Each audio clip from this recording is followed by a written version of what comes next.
Nirali Manjal from India's first school media center. So, ma'am, it's basically a school media, and 50,000 students will be watching us. So, ma'am, would you like to introduce yourself? My name is Neelam Saran Gaur. I am basically a teacher, but I'm retired and I like writing books.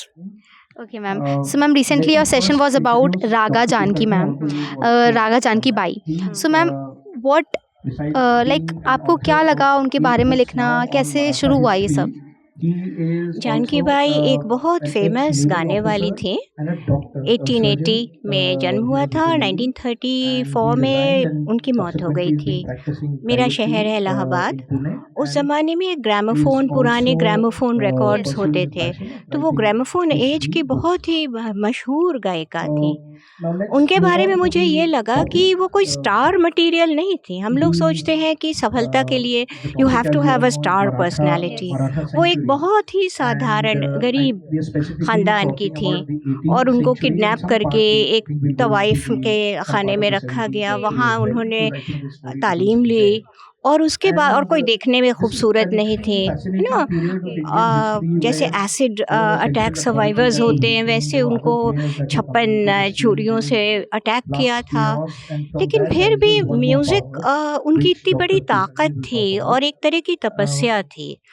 तो एक बहुत साधारण व्यक्ति कैसे इतना इतना advanced musician हो गया।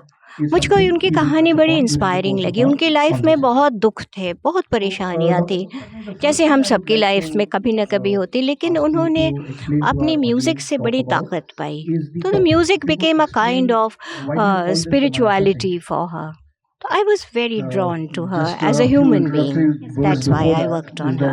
So, ma'am, as you are from Allahabad, आप इलाहाबाद की जो हिस्ट्री है आप उसको और अच्छे से निकाल के लाती हैं और लोगों को पेश करती हैं।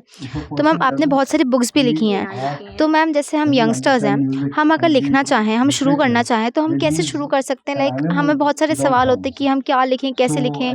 लाइक डर होता है कि हमारे बुक्स आगे जाएंगी कि नहीं जाएंगी, तो उसको कैसे ओवरकम करें? देखो बेटा, मैंने अभी अपने यहाँ पर अपने सेशन में कहा कि मैंने जब ये किताब लिखी तो मैंने ये नहीं सोचा कि कौन पढ़ेगा इसको।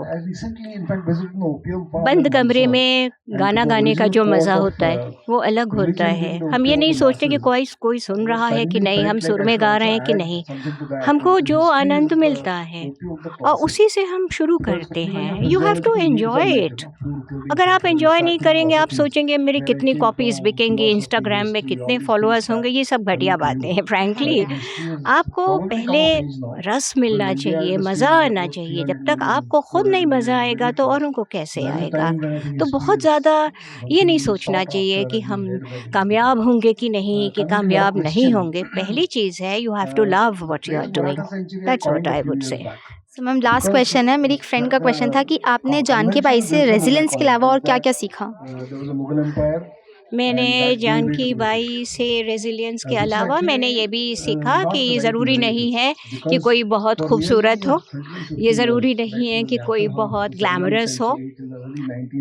हर इंसान के अंदर ये डिस्क्रिमिनेशन होती है कि जो चीज़ ऑथेंटिक है, वो जेन्युइन है, वो हमेशा चमकती है। ज़रूरी नहीं है कि आपकी पर्सनैलिटी कैसी हो या आपके हालात कैसे हों। That is what I learned. Thank you so much ma'am for your time.